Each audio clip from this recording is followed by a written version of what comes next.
Eliminate all phone calls that aren't income producing calls.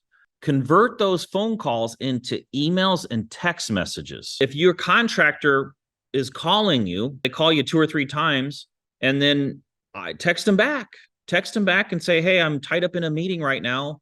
What can I help you with?" "Well, I need to ask you a question." "Okay, what is the question?"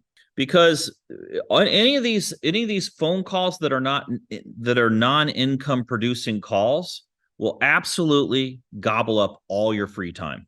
I did a study one time on calls versus texts, and on average, a phone call to solve an issue, a lot of times, if that phone call is about 10 minutes, the same exact thing can be solved in a 30-second text. Believe it or not, whatever it is, you get on a call and it gets stretched. If your realtor calls you, text them back. "Hey, I'm tied up in a meeting," or "You're tied up doing something else," or "You're just tied up," right? You guys, there's nothing different between you and the billionaire that lives in your town. There's nothing different. The only difference is he's using his time better. If one of your team members is constantly calling you, convert it into an email, convert it into a text. Email your cash buyers list for deals. Almost nobody does this. And the first time I tried it, I actually got overwhelmed with leads. We got more leads than I could even believe. Think about it. Go look at the stats. If you're using which you all should be using, an email provider to send your cash buyers, like I use MailChimp. But you can look at the stats. You can look at the number. When you send an email through MailChimp or one of these others, you can look to see who opened, what percentage opened, and which percentage clicked through.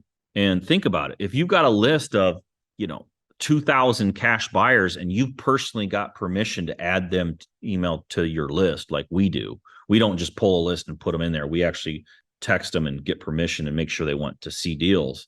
And that's how we built our list over time. And then if you send them a list and they're not opening, so let's say you send your cash buyers a deal, and only 35% of the people open. That means 65% of the people are too busy with something else to read your stuff. Either your subject line's terrible or they're just not in the market to buy. Well, if they're not in the market, if the majority of your list is not in the market to buy, what's the chances they want to sell? The chances are good. So email your cash buyers list asking for deals. Just send them a quick email that just says something like, "Hey, I'm always buying, I'm always selling. You got any houses that you'd like to get rid of?"